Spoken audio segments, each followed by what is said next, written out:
February 1968, the Citadel, Hue City, Vietnam. The air inside the Citadel did not smell like war. It smelled of whetstone, ancient moss, and the sulphurous, biting stench of unburned powder. For the North Vietnamese Army regulars dug into the thick imperial walls of the Dong Ba Tower, the mood was not one of fear, but of absolute ironclad resolve. They had held the city for weeks. The American counterattack had thrown itself against these walls and shattered like glass. To the NVA commander watching through the slit of a bunker reinforced with sandbags and rubble, the tactical situation made sense. He knew what the Americans had. He knew their doctrine. He had studied the movements of the United States Marines for years. If the Marines wanted to take this position, they would have to send infantry, which his machine gunners would cut down in the open street, or they would send armor. The commander listened for the telltale, earth-shaking rumble of the M48 Patton tanks. He knew that sound, a heavy, grinding roar that vibrated in your chest long before the vehicle appeared. The Patton was a beast, yes, but it was a clumsy beast. It was wide, slow, and in the narrow, rubble-choked streets of the imperial city, it was a trap. A single, well-placed team with RPG-7 launchers could blind a Patton, track it, and burn it out. The NVA were ready for tanks. They were ready for men. But they were not ready for the noise that drifted down the street that morning. It was not a roar, it was a high-pitched mechanical whine. It sounded less like a tank engine and more like an industrial generator, or perhaps a massive truck straining under a heavy load.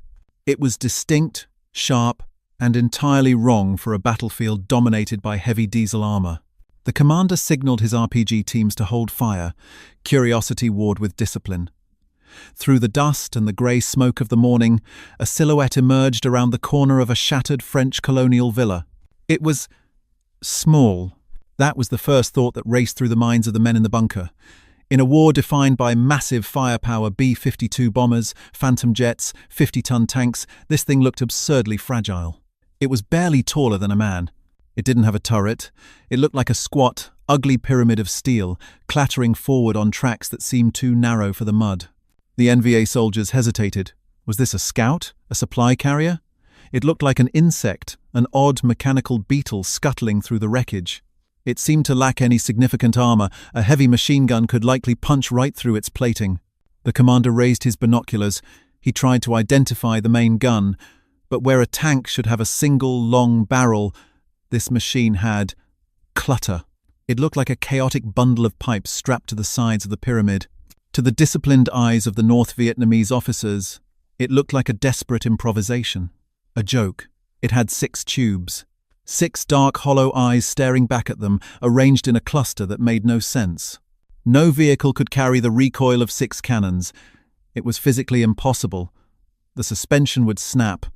The chassis would flip. The little pyramid stopped. It sat exposed in the middle of the street, 200 meters away. It was a perfect target. The NVA commander lowered his binoculars, a smirk touching his lips. He raised his hand to order the RPG team to fire, to wipe this strange little insect off the map. He never dropped his hand. There was no turret rotation. The entire vehicle shifted slightly, aligning itself with the bunker. And then, the laws of physics seemed to break. The street didn't just explode, it vanished. There was no singular boom of a tank gun. Instead, there was a ripping sound, a thunderclap so loud it was felt in the teeth rather than heard in the ears. In a fraction of a second, literally less than the time it takes to blink, 4 massive flashes erupted from the sides of the strange vehicle. The impact was instantaneous. The bunker didn't just sustain damage, it ceased to exist. The heavy stone walls of the Imperial Citadel, which had withstood weeks of shelling, were simply deleted. A cloud of masonry, dust, and red mist erupted outward. The shockwave knocked men flat 3 streets away. Silence rushed back into the void, followed immediately by the screaming. Survivors in adjacent positions scrambled, their ears ringing, their eyes wide with a terror that went beyond the fear of death. They were soldiers. They understood death. They did not understand this. "Report!" The radio crackled in the headquarters bunker, deeper inside the city. "Sector 4, report. Did the airstrike hit?" The surviving lieutenant grabbed the handset, his hands shaking so violently he could barely hold it. He looked through the settling dust. The little pyramid was gone. It had fired and reversed into the smoke before the debris even hit the ground. "No airstrike," the lieutenant screamed into the radio. It was a tank, but not a tank. What are you saying? It fired everything at once. The lieutenant gasped, staring at the gaping hole where a fortified tower had stood 10 seconds ago. It leveled the building in one breath. It is small, it is fast, and it is gone. Confusion rippled through the NVA communications network. Reports began to trickle in from other sectors of Hue. They were all the same impossible stories of a tiny, whining vehicle that appeared from nowhere, unleashed a wall of fire that flattened entire tree lines or dissolved concrete bunkers, and then scurried away before an RPG could even be aimed. They called it a ghost. They called it a monster.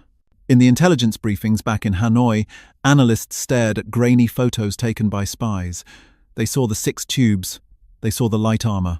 They did the math on the weight of the vehicle versus the recoil of a 106mm recoilless rifle. It is not possible, the senior ballistics officer would have said, tapping the photo. To fire these guns simultaneously would tear the vehicle apart. The Americans are playing a trick. This is a mock-up. But in the streets of Hue, the NVA infantry learned a different truth. They learned that if they heard that high-pitched whining engine, they didn't have time to set up an ambush. They didn't have time to aim. They only had time to run. The Americans had brought something new to the war, a weapon that prioritized violence of action over survival, a weapon that was essentially a shotgun the size of a building. But the mystery remained, how? How was something so small generating enough energy to level a city block? And why had they never seen it before? The North Vietnamese army prides itself on knowing its enemy, but as the battle for Hue raged on, they realized they were being hunted by a machine they didn't have a name for. A machine that defied the logic of armored warfare. They were fleeing from a ghost. If you want to understand the forgotten machines that defined the global power struggle of the 20th century, make sure you subscribe to Cold War Impact. We dig through the archives to bring you the truth behind the steel. The Jungle Periphery. Quang Tri Province. Late 1968. The rumor of the 6-headed monster had traveled faster than the vehicle itself. It moved from the shattered stones of Hue into the deep canopy of the jungle, carried by terrified runners and encoded in frantic radio bursts. To the hardened guerrillas of the Viet Cong and the regulars of the North Vietnamese army, the American order of battle was usually predictable. It was heavy, it was loud, it was tied to the roads. If you wanted to escape an American armored column, you simply moved into the soft earth, the rice paddies, the marshes, the deep, sucking mud where a 50-ton Patton tank would sink to its axles and become a stationary pillbox. The mud was the great equalizer. It was the ally of the infantrymen. But this new machine did not respect the mud. A seasoned NVA scout leader, positioned on a ridge overlooking a valley of tall elephant grass, watched through his optics. He had set a trap, a complex ambush designed to lure American infantry into a kill zone. But the infantry hadn't come. Instead, the whining noise returned. Down in the paddy, where the ground was little more than soup, the pyramid-shaped machine was moving. It shouldn't have been moving. By all laws of mechanics, it should have been bogged down. But the vehicle was incredibly light. It floated over the mud on wide tracks, dispersing its weight so effectively that it exerted less ground pressure than a human foot. It moved with a jerky, insect-like agility. It didn't roll with the heavy momentum of a tank. It skittered. The scout leader signaled his men to hold fire. The target was small, barely larger than a jeep, but it bristled with those 6 terrifying tubes. He needed to understand what it was doing. It wasn't advancing on the road, it was hunting in the wild, weaving through the trees. Then the machine stopped. It had spotted something, perhaps a glint of metal, perhaps the shift of grass where the ambush was laid. The scout expected a shell. He expected an explosion. He did not expect the air to turn into razor blades. The Americans called it the beehive round. The technical designation was the M581 anti-personnel projectile. But to the men on the receiving end, it was a wood chipper, aimed at the soul. When the Ontos fired a single tube loaded with a beehive round, it didn't send a high-explosive warhead downrange. It acted like a giant shotgun. The shell burst open the moment it left the barrel, unleashing nearly 10,000 jagged steel flechettes, tiny darts, each one resembling a finishing nail with fins. 10,000 darts in one shot, and the Ontos could fire all 6 tubes. The scout leader watched as the jungle in front of him simply disintegrated. There was no explosion of fire, only a sudden, violent shredding of reality. The foliage was stripped from the branches. The bark was flayed from the trees. The tall elephant grass was mowed flat, as if by an invisible giant scythe. 60,000 steel darts saturated the ambush zone in the blink of an eye. The screaming that followed was different from the screaming of men hit by shrapnel. It was the sound of a unit that had been pinned to the earth. The NVA command struggled to process the after-action reports. The autopsies were baffling. Soldiers were found with no blast trauma, no burns, but riddled with dozens of tiny, needle-like punctures. The psychological impact was devastating. You couldn't hide from it. A standard tank shell might miss a foxhole or be absorbed by a sandbag. The beehive rounds turned the air itself into a weapon. They flowed around cover, ricocheting off rocks, shredding sandbags, finding every gap. "It is a weapon of terror," a political officer wrote in his diary, which would later be recovered by Allied forces. "It is a machine that breathes needles." But the mystery for the North Vietnamese intelligence went deeper than just the ammunition. It was the vehicle's very existence that confused them. Soviet military doctrine, which influenced NVA training, emphasized armor. Thick, sloped steel to deflect shots. The T-54 and T-55 tanks were built to take a hit and keep fighting. This American machine, this Ontos, had no armor. Intelligence reports confirmed that the plating was barely half an inch thick.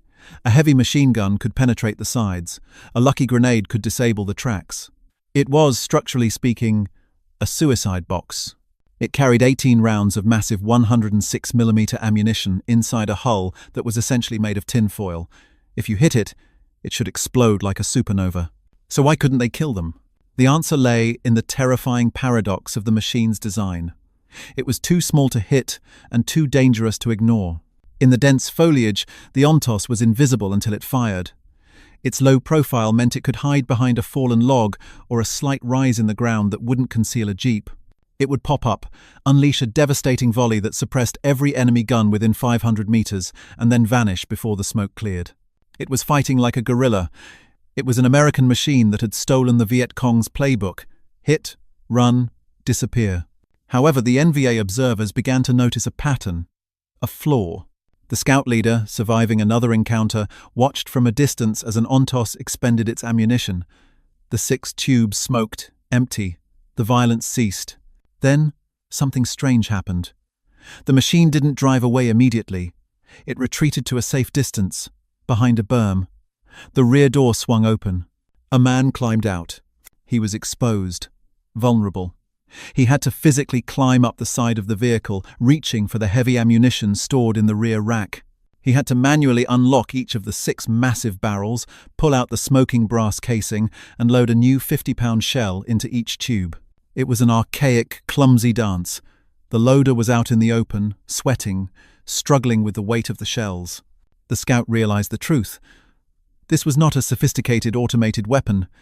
It was a revolver. A giant, 6-shot revolver. And like any revolver, once it was empty, it was helpless until the user reloaded it. This was the key.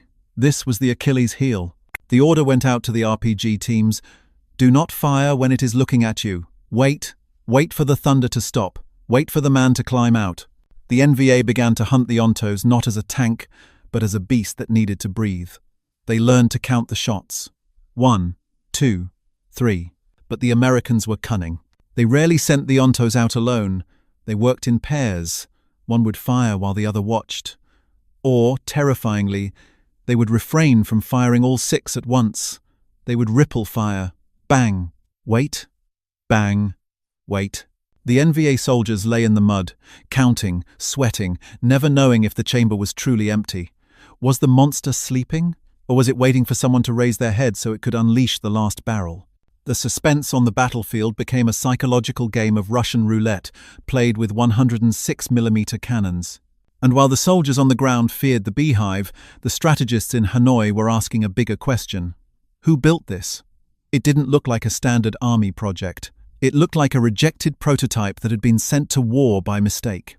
It was too weird, too specialized. They were right to be confused. The Ontos was an orphan.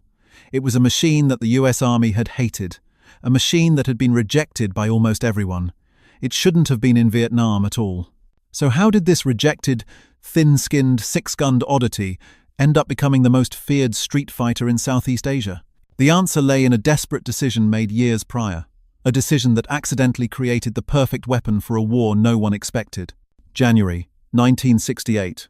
The Siege of Khe Sanh. The mist clung to the red clay of the plateau. For the North Vietnamese army, Khe Sanh was intended to be the American Dien Bien Phu, a stranglehold, a siege that would break the will of the United States Marines. The NVA had moved heavy artillery into the surrounding hills. They had dug trenches that inched closer to the wire every night. And for the first time in the conflict, they were deploying armor in significant numbers near the demilitarized zone. The PT-76 tanks were Soviet-made amphibious light tanks. They were reliable, mobile, and armed with a 76mm main gun capable of smashing bunkers and infantry positions. To the NVA tank crews, the American base looked like a trap for the defenders. They knew the Marines were short on heavy armor. The M48 Patton tanks were there, but they were few in number and restricted by the terrain. The NVA crews felt confident. They scanned the perimeter, looking for the telltale high silhouettes of American tanks. Instead, they saw the pyramids again. The Ontos vehicles were dug into hull-down positions along the perimeter wire. From a distance, they looked like piles of junk, angular, squat, and motionless. To a Soviet-trained tanker, they looked pathetic. A PT-76 tank weighed 14 tons. The Ontos weighed barely 9. It was smaller than a delivery truck. The NVA commander of an armoured spearhead moved his platoon forward, using the cover of the morning fog. He saw an Ontos sitting exposed on a ridgeline. It was the perfect kill. He ordered his gunner to traverse the turret, but the American machine did something strange. It didn't fire a cannon. Instead, a single, quiet pop echoed across the valley. A .50 caliber bullet, a tracer, streaked through the air. It hit the turret of the lead PT-76 tank with a sharp clack and emitted a puff of white smoke. The NVA commander blinked. Was that it? A machine gun? They were trying to stop a tank with a machine gun? Laughter likely erupted in the turret. It was a desperate, futile gesture. The laughter lasted exactly 1 second. The puff of white smoke from the tracer was not an act of desperation. It was a targeting computer made of chemistry and physics. The Ontos mounted 4 .50 caliber spotting rifles, each one ballistically matched to the flight path of the main 106mm recoilless rifles. The rule was simple. Where the bullet hits, the cannon shell follows. The white smoke was the mark of death. Before the NVA gunner could even adjust his sights, the Ontos fired. This time, it wasn't a warning. A high-explosive anti-tank round, travelling at nearly supersonic speed, slammed into the exact spot where the white smoke was drifting. The PT-76 tank didn't just catch fire, it cracked open. The heat round burned through the armour in microseconds, injecting a jet of molten copper into the crew compartment. The ammunition cooked off instantly. The turret of the Soviet-made tank was blown into the air, spinning like a tossed coin. The other NVA tanks in the column halted, confusion reigning. They couldn't see a muzzle flash large enough to account for that destruction. The Ontos's recoilless rifles vented their gas out the back, meaning there was no massive fireball at the front to give away the position instantly. The Ontos fired again. Pop! White smoke! Boom! Another tank died. This was the thrill of the hunt for the Marine crews, but a nightmare for the NVA. They realized they were not fighting a tank. They were fighting a sniper that fired artillery shells. The NVA infantry swarmed forward, trying to overwhelm the perimeter. They knew the weakness of the machine, the reload time. They knew that if they could force it to fire all 6 barrels, it would be helpless. But the Marines at Khe Sanh had evolved. They had turned the weakness into a trap. Observers in the NVA trenches watched as an Ontos rolled up to a firing position. It unleashed a fury of fire, 3 tubes, then 3 more. The orange backblast kicked up a massive cloud of red dust, blinding everyone. The NVA officer blew his whistle. "Charge! It is empty!" Hundreds of NVA soldiers surged forward, screaming, sprinting toward the helpless vehicle. But as the dust settled, the NVA soldiers froze. The Ontos was retreating, yes, but rolling up immediately behind it was another one. And another one. The Marines were using them in rotation, a conveyor belt of destruction. As one reversed to reload, a fresh one took its place. The helpless moment never came. The NVA charge ran headlong into a fresh wall of beehive rounds. Intelligence reports reaching the high command in Hanoi began to paint a disturbing picture. They had interrogated prisoners, they had captured manuals, and they found the twist that made no sense. The Ontos was not a prized secret weapon.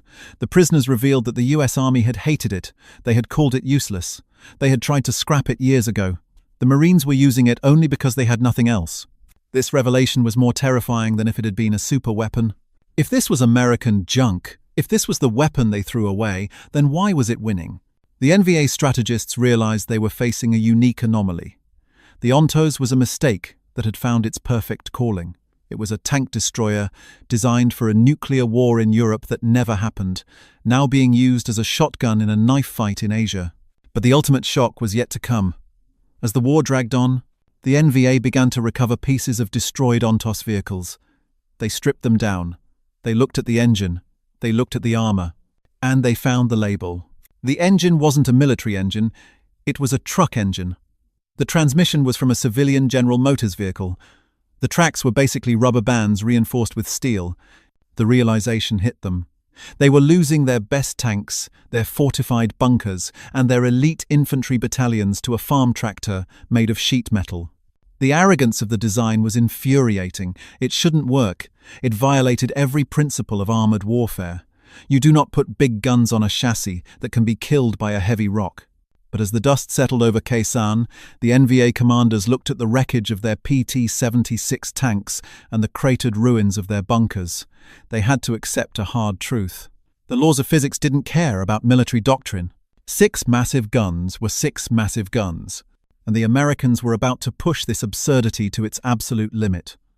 The NVA was about to see what happens when the useless tank is pushed into a situation that even its designers said was impossible. February 1968. The aftermath of Hue. The smoke over Hue City was finally lifting. The North Vietnamese army had fought with a ferocity that shook the world, but they had been pushed back. As the NVA regiments retreated into the misty sanctuary of the Ah Shau Valley, the commanders conducted a grim inventory of their losses. They had lost battalions. They had lost key political officers. But what haunted the survivors most was the memory of the 6-headed monsters. In the debriefing rooms of North Vietnam, intelligence officers pieced together the reports. They were trying to build a profile of this American superweapon so they could kill it next time. They expected to find a story of cutting-edge technology. They expected to find that the Ontos was a secret project from the Skunk Works, a marvel of the space age designed specifically for the jungle. What they found, and what military historians would later confirm, was a truth far stranger and far more insulting to the Soviet-designed armor it had destroyed. The shock wasn't that the Ontos was advanced. The shock was that it was junk. The NVA engineers examining the wreckage of a disabled Ontos left behind in the Ah Shau Valley were baffled. They pried open the engine access panels. They expected a high-torque, military-grade diesel power plant, something akin to what drove the M48 Patton tanks or the M113 armored personnel carriers. Instead, they found a General Motors SL-12340 engine. It was a 6-cylinder gas engine. It was a truck engine. In fact, the entire chassis wasn't built by a defense contractor like General Dynamics or Boeing. It was built by Alice Chalmers. To the NVA officers, the name meant nothing. But to any American farm boy, the name meant everything. Alice Chalmers made tractors. They made farm equipment. They made orange machines that plowed cornfields in Nebraska. The North Vietnamese army had been decimated by a glorified farm tractor wearing a suit of armor made of sheet metal. The suspension was even more baffling. It relied on a rubber bladder system. It was fragile. If it hit a mine, it didn't just break a track link. The entire suspension system would disintegrate. The armor was barely half an inch thick, thinner than the shield on some artillery pieces. A heavy machine gun firing armor-piercing rounds at close range could turn the crew compartment into a slaughterhouse. So, the mystery deepened. Why? Why would the wealthiest military on Earth, the superpower capable of building the Saturn V rocket and the Phantom jet, send a tractor with thin skin into the most vicious infantry war of the century? The answer lay buried in the paranoia of the 1950s. The NVA realized that the Ontos was never built for Vietnam. It was a relic of a war that never happened. In the mid-1950s, the United States was terrified of the Soviet army. Intelligence reports claimed that the Soviets had thousands of IS-3 heavy tanks, monsters with thick armor that American bazookas couldn't scratch. The US Army panicked. They needed a tank killer, but they didn't have time to design a better heavy tank. They needed something cheap, something light enough to be dropped by parachute, and something with a gun big enough to crack a Soviet heavy tank. But big guns have big recoil. If you put a 106mm cannon on a light tank, the recoil would flip the tank over. The solution was physics, the recoilless rifle. By venting the explosion out the back of the gun, you eliminated the recoil. You could mount a massive cannon on a jeep. But the designers at Allis-Chalmers got carried away. They thought, if one gun is good, 6 is better. They strapped 6 of these massive rifles onto a tiny chassis. They added the spotting rifles, the 50 caliber guns firing tracer rounds to aim the main guns. They created a machine that could vomit 6 tank-killing rounds in 1 second. The army took one look at the prototype in 1955 and essentially said, "We hate it." It was too cramped. The crew of 3 men had to sit in a space the size of a closet. The loader had to go outside to reload, which in a nuclear war or a jungle firefight was a death sentence. It carried only 18 rounds of ammunition. It was a logistical nightmare. The army rejected it. They wanted nothing to do with the thing, which is what ontos means in Greek, the thing. But the United States Marines were different. The Marines always got the leftovers. They had a smaller budget. They needed firepower that could be landed on a beach.